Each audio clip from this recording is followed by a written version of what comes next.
How's it going, guys? Welcome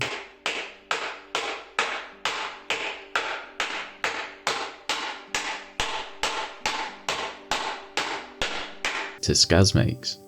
Today we'll be finishing off the console table build, and if you've not seen parts 1 and 2, I'll link them down in the description. That happy guy is me, Sam. This video is going to consist of assembly, applying the final finish, and then some beauty shots right at the end so you can see how it went. Here we're getting started on applying some bracing to the aprons, and to much of the dismay of the woodworking community, I am using pocket holes. I'm a firm believer that yes, they might be ugly, but if they are on a side that is never being seen, they provide a great, quick and strong, secure connection. I'm applying this bracing just because the lengths span almost 1.5 meters, and as they're only 1 inch thick oak, I just wanted to make sure they were secured together. These tenons are just dry fitted and they are just to locate the bracing in place. Here you see the start of the long sanding process that I was not looking forward to. And I decided to use a track saw for the edges of the table because I've had real luck on this project with getting nice square cuts.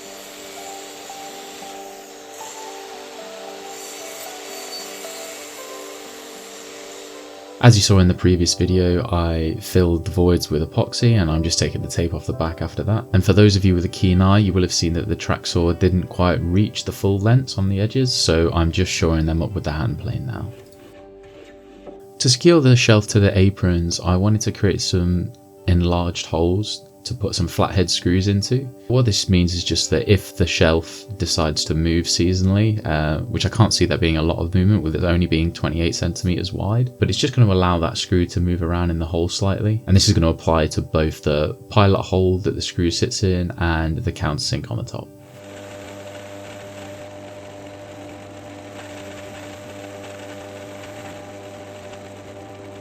Here you see the first of a few stressful flips of the table because nothing is connected at the moment. That is just a friction fit tenon in the apron and the shelf clamped on the top just so I can get to the underside.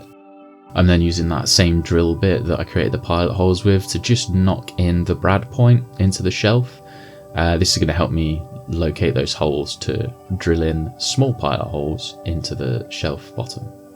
Here is my makeshift portable drill guide. It's just a thick bit of the leg offcut, and it's just going to make sure that I drill at 90 degrees to the surface to place in some threaded inserts.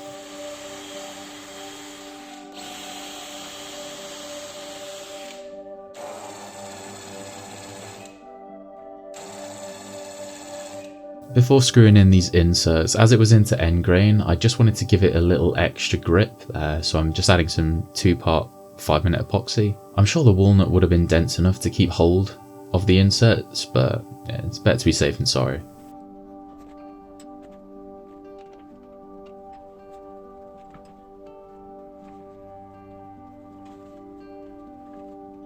Here I'm going back to the 2-part epoxy to create a makeshift filler with some oak sawdust. This is just to fill in any tear out or cracks that I don't want to be visible. And this is where I quickly learned that heating up the epoxy with a heat gun when you've got a pile of sawdust next to it that you need to use isn't a good idea.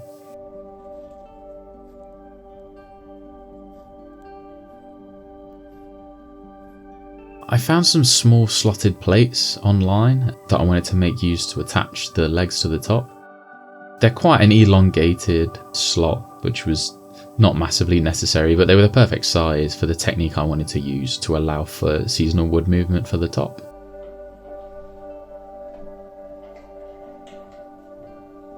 Here I'm just using a belt sander to get rid of all the epoxy that I applied in the last video. This is just going to help keep a flat surface to then come back over later and do some finishing sanding. I'm getting to unwrap my brand new toy, which is a white side 15-degree chamfer bit that I'm putting into this plunge router. I like to put a chamfer on the underside of a table, but not as strong as a 45-degree. I think the shadow line just creates a really professional finished look.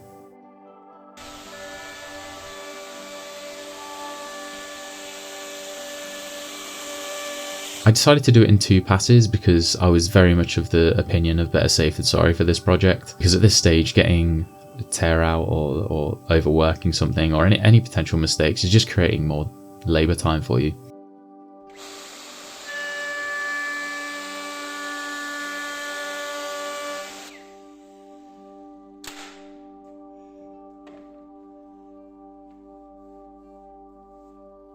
Here's a perfect example of where you need to consider if you want to highlight voids in the wood or hide them. Typically, like I've mentioned, I like to accentuate voids. So here I'm mixing in that black pigment into the 2-part epoxy, whereas before I was covering a bit of tear out with the oak sawdust.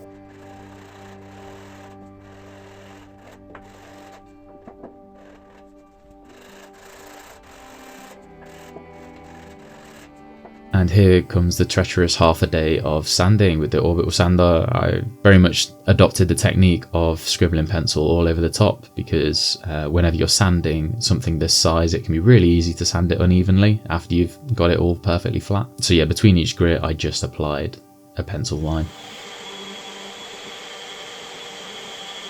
And then another example of filling in tiny voids is here, where I've just used super glue. Because it's so small that I just don't want there to be a hole there, but there's no need for any sort of masking or cover up.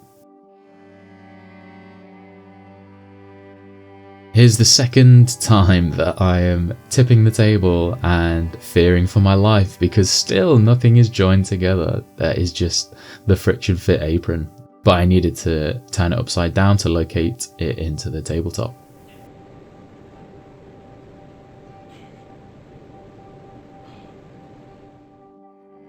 Here I'm just drawing out the area where I'm going to route to recess the plates into the tabletop.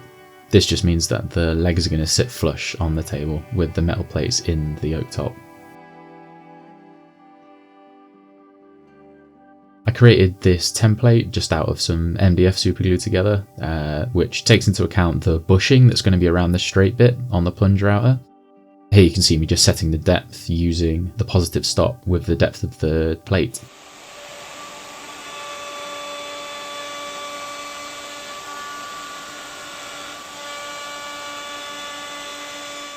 Something I'm taking forward is I was dangerously close to the edge of the table here, and it was not worth that margin for error. I then made a second template, and this is just so that the tops of the bolts that are sat in the legs through the plates can sit flush as well.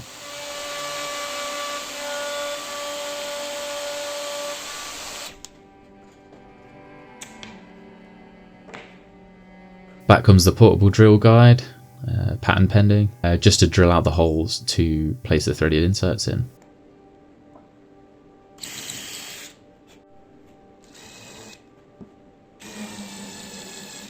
So here I didn't use any epoxy because it was face grain. I was comfortable with the insert being locked in there and not moving. Sanding the legs now, I only went up to 180 grit with my finish sanding, but between 120 and 180 I did pop the grain with some water. I find that it helps with uneven sanding. It just pops up areas that perhaps you've coved in slightly.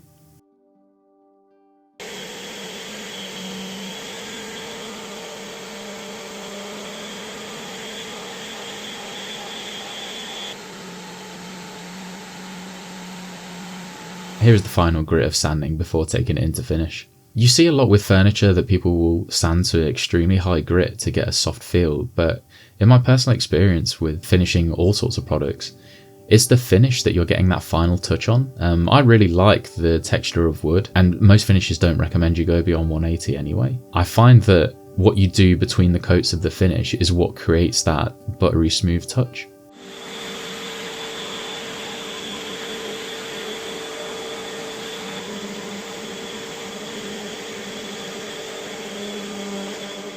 Here I'm putting on edge detail. So this is just a 3mm round over.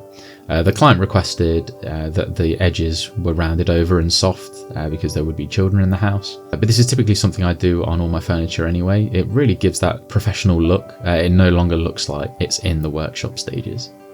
As you can see here, the 3mm round over couldn't get into the tight angle of the legs. So I just chiseled out the profile and sanded it flush with the rest of the roundover. Now it's time to mask up the tenons to make sure that I get a strong glue bond.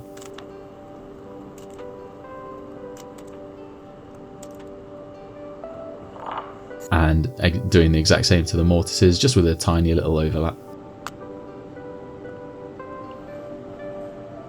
And for this table I went for the Osmo PolyX satin finish. It's typically a floor finish, so I was relatively confident in the durability, but equally it's not going to be a high traffic area, it's more of an ornamental table. And I was really happy with this finish. I applied it in all the awkward areas with varying sizes of paintbrush, brushing along the grain, and yeah, just buffing it off after 2 or 3 minutes, and it worked perfectly.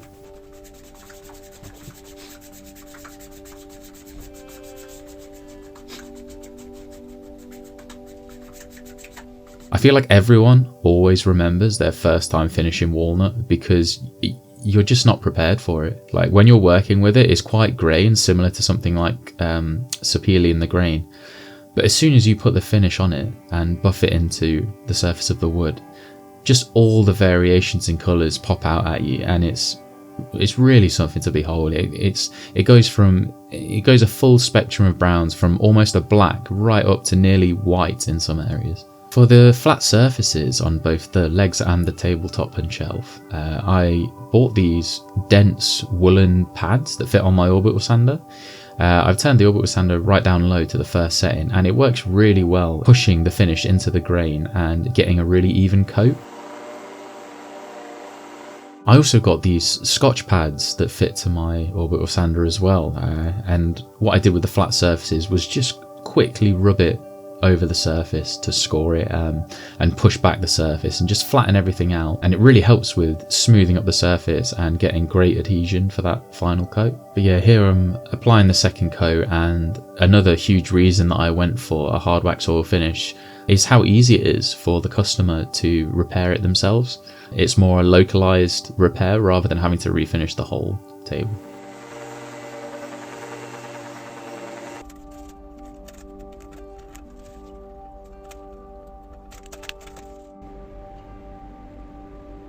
Here I am applying glue to the tenons and into the mortises as well, to begin the terrifying process of assembling this console table, because everything is in its finished state now. You see me here putting MDF panels on top of rags to make sure that there's no marring from the clamps and stuff. But in the end it worked out alright. I clamped the tenons in and then placed the tabletop on top, and this is just helping me keep everything square and in position. And then I just checked for square with my big square, and I was satisfied with it. I'm just screwing in the flathead screws now through the tenons into the tabletop. I'm using a drill here instead of an impact driver because I wanted to make sure they were in snug but they weren't tight, to allow for that wood movement.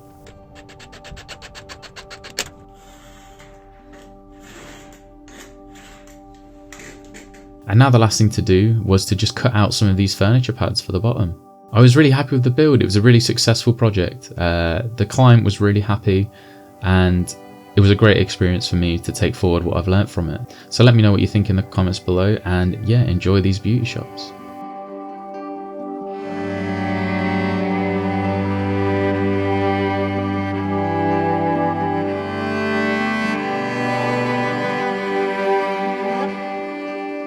Thanks so much for watching. If you enjoyed the video, please hit the like button and subscribe for more furniture builds. If you're a fan of my content, I've linked my socials below. I also have a website where products are up for sale, and I do custom furniture commissions here in the UK, so please send an inquiry form if there's something you're looking for. I've been Skaz Makes, and have a great rest of your day.